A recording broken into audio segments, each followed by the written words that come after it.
Hello, my dear students. Good morning. How are you all? My dear grade 10 students, today we are going to look at the exercises from our NCERT book First Flight, Chapter 3, Two Stories About Flying. Now, we read the story, the part 1, His First Flight, which was about a seagull, a bird that was not being able to fly. It was afraid. But then, finally, it mustered up courage and it took flight. So, my dear students, chapter 3 में two stories about flying. इसमें दो parts हैं. जो part 1 है, that is his first flight. ये story हमने पढ़ी थी एक seagull के बारे में, ठीक है? आज हम इस story के question and answers देखेंगे. इनके जो author हैं, Lamb of Flaherty. ओके, हमने इनके भी बारे में पढ़ा था. So now, without wasting time, let's quickly begin. Thinking about text. इसमें जो first question है वो ये है, Why was the young seagull afraid to fly? Do you think all young birds are afraid to make their first flight, or some birds are more timid than others? Do you think a human baby also finds it a challenge to take its first step? अब पहले question समझते हैं. इसमें 2-3 questions हैं. पहला ये है कि जो सीगल था, छोटा सीगल था, वो डर क्यों रहा था उड़ने से? अफ्रेड मीन्स डरना, तो वो क्यों डर रहा था? ओके. फिर डू यू थिंक, क्या तुम्हें लगता है कि जितनी भी छोटी चिड़ियां होती हैं, मतलब यंग जो छोटे होते हैं, क्या उन्हें सभी को डर लगता है अपनी फर्स्ट फ्लाइट लेने में से?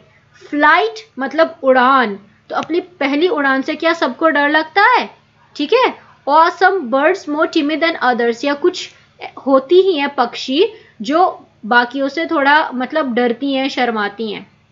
Do you think a human baby also find it a challenge? आपको क्या लगता है कि जो हम इंसानों का बच्चा होता है, छोटा बेबी होता है, क्या उसे भी एक बहुत टफ लगता है, चैलेंज लगता है कि वो अपना पहला कदम उठाए? क्या ऐसा लगता है?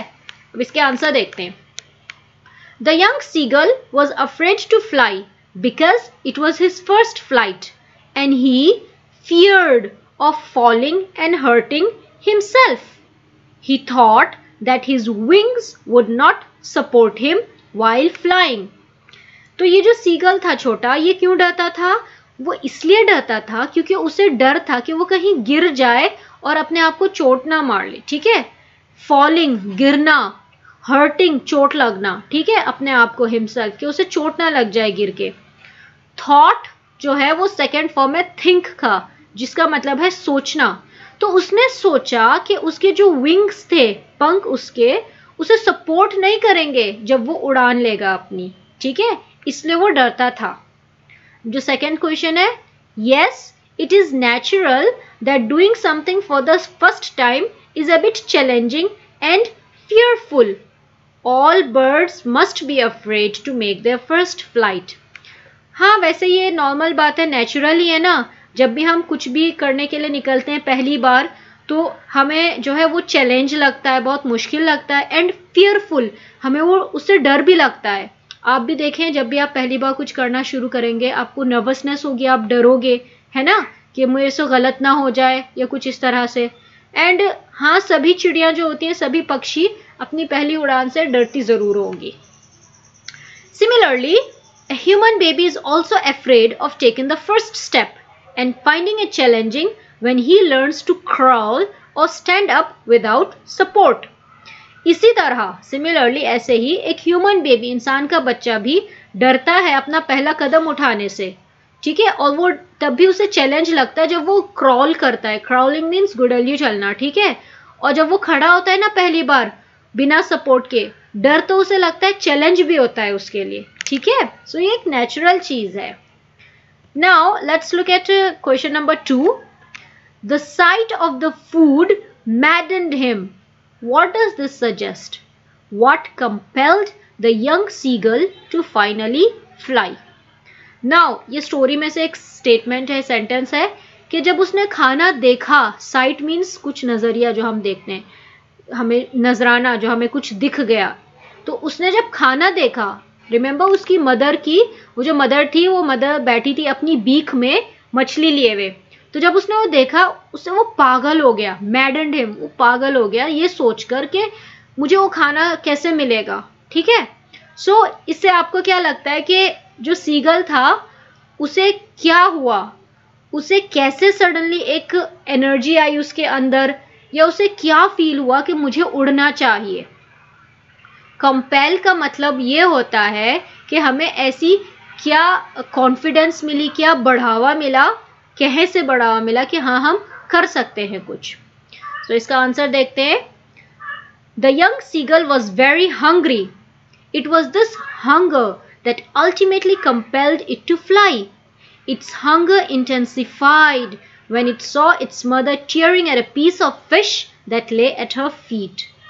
अब ये जो छोटा सा सीगल था, पक्षी थे, बहुत भूखा था, और ये जो इसकी भूख थी, इस भूख ने उसे बढ़ावा दिया कि उड़ो। ठीक है, और उसकी भूख बहुत ज्यादा बढ़ गई। इंटेंसिफाई मतलब बहुत हाई लेवल पे, इंक्रीज। जब उसने देखा कि उसकी मदर अपने जो है, ठीक है, उसके पैरों में एक मछली पड़ी हुई थी और उस मछली पे से वो पीस फाड़ रही थी, काट रही थी अपनी चोंच से, ठीक है, नोच नोच के उतार रही थी। जब उसने ये देखा उसे बहुत भूख इतनी ज्यादा लगी उसे, एंड वो रोता रहा, वो अपनी माँ से भीख मांगता रहा कि मुझे खाना दे दो। अब उसकी मदर जब उसके पास आती है अपनी चोंच में वो मछली का पीस लिए, वो खुशी से झूम उठा, चिल्लाने लगा। लेकिन हाउएवर शी स्टॉप्ड मिडवे, वो बीच रास्ते रुक गई। रिमेंबर, वो बिल्कुल जो वो होता है ना, बिल्कुल किनारे पे बैठा था वो, इजंट इट, याद है आपको? वो बिल्कुल आके ब्रिंक पे बैठा था, और जब उसकी मदर उसके पास आई वो बिल्कुल हवा में रुक गई, उससे थोड़ी दूरी पे। And it wandered why she did not come nearer, वो सोचने लगा कि मेरे पास क्यों नहीं आ रही हैं। Not being able to resist और control its hunger any longer, it dived at the food in its mother's beak. अब वो रोक नहीं पाया, कंट्रोल नहीं कर पाया अपनी भूख को, तो वो क्या करता है, dived at the food. Suddenly जैसे एक झपट्टा मारा उसने। वो कैसे किया? उसने अपनी एक उड़ान लेकर, उसने सोचा कि मेरी मदर इतने करीब आ गई मेरे और उनकी चोंच में खाना है, मुझे वो चाहिए। उसे इतनी भूख लग रही थी, वो सडनली उठा, अपनी पूरा जोर लगा के एकदम से उठा और खाने की तरफ गया अपनी माँ की चोंच में से। Finally this plunge was followed by the natural reaction of its body, that is to fly. अब ये जो उसने किया था ना, इसमें उसकी बॉडी ने नॉर्मल एक नेचुरल उसका सपोर्ट किया और उसने अपनी पहली उड़ान ले ली। Question number 3, they were beckoning to him, calling shrilly. Why did the seagull's father and mother threaten him and cajole him to fly?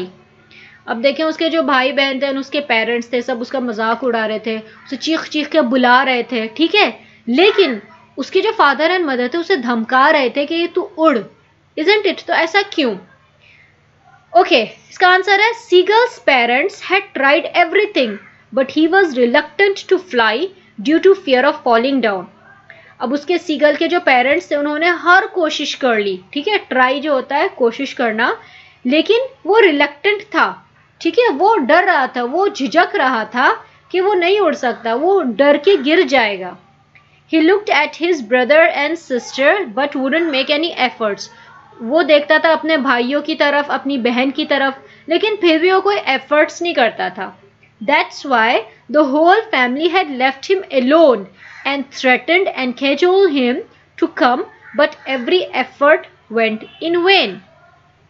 इसलिए वो जो पूरी फैमिली है वो उसे अकेले छोड़ देती है, ठीक है, एंड उसे धमकाती हैं एंड उसे कैजुअल करते हैं, लेकिन उनकी हर मेहनत पे पानी फिर जाता है, ठीक है। तो उनकी जो भी मेहनत होती है वो किसी काम की नहीं होती, क्योंकि वो कितना भी उसे बुलाते थे, धमकाते थे, कैजुअल करते थे। कैजुअल क्या होता है?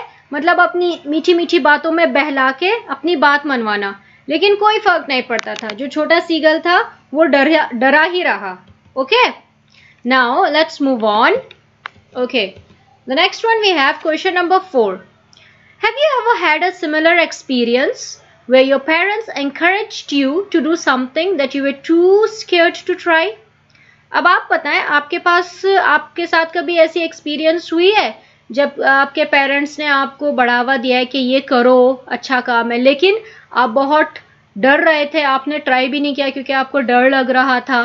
ठीक है, सो आप अपनी एक्सपीरियंस लिखना, मैं अपनी एक्सपीरियंस लिख रही हूँ यहाँ पर. Yes, I had a similar experience while learning to ride a bicycle in class 6. In my initial attempts, I fell down every time and developed a fear of cycling which was difficult to overcome. So जब मैं class 6 में थी, मैंने bicycle चलानी शुरू की. ठीक है, I was learning, लेकिन स्टार्टिंग में जो मेरे अटेम्प्ट्स थे, जो कोशिशें थी, I fell down, मैं गिर गई हर बार.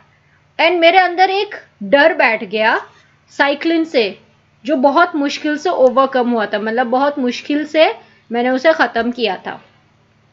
No amount of provoking and cajoling could let me try it again, but my father encouraged me to overcome the fear and helped me.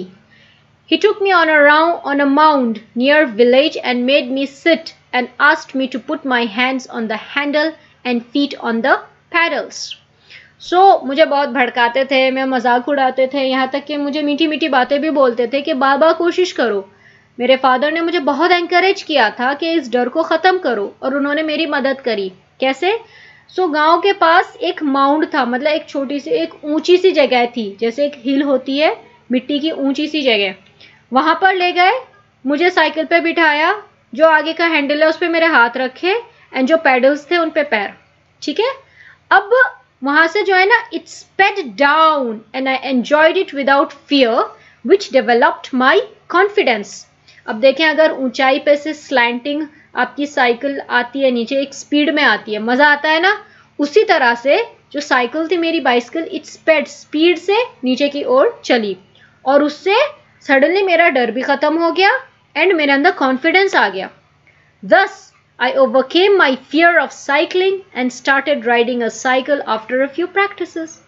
मेरा डर सडनली गायब हो गया, मेरे अंदर कॉन्फिडेंस आ गई, एंड मैंने साइकिलिंग शुरू कर दी अच्छे से, थोड़ी बहुत ही प्रैक्टिसेस के बाद. Now question number 5. In the case of a bird flying, it seems a natural act and a foregone conclusion that it should succeed. In the examples you have given in the answer to the previous question, was your success guaranteed or was it important for you to try regardless of a possibility of failure? अब देखो students, एक पक्षी की जब बात होती है ना, ये एक नेचुरल चीज़ है उसके लिए कि उसे एक ना एक दिन उड़ना ही है, क्योंकि पक्षी हमारी तरह चल तो नहीं सकती हर वक्त, वो तो उड़ेंगे, आसमान में उड़ते हैं पक्षी, इजंट इट? उसमें तो वो तो पक्की बात है कि उन्हें उड़ना है, गारंटी है कि उड़ेंगे. लेकिन हमारी जो बात होती है, जो हम इंसानों की बात होती है, आपको क्या लगता है कि अगर आप कुछ इस तरह से करने निकलो जिससे आपको डर लगता है, तो क्या गारंटी है, पक्की बात है कि आप उसमें सक्सेसफुल हो जाओगे, या बस एक ज़रूरत है, इम्पॉर्टेंट है कि आपको कोशिश करना है, चाहे आप सक्सेसफुल हो या चाहे आप उसमें फेल हो जाएं? तो आप सोचो. अब इसका आंसर देखें. We face some problems in the initial stage while learning a new skill.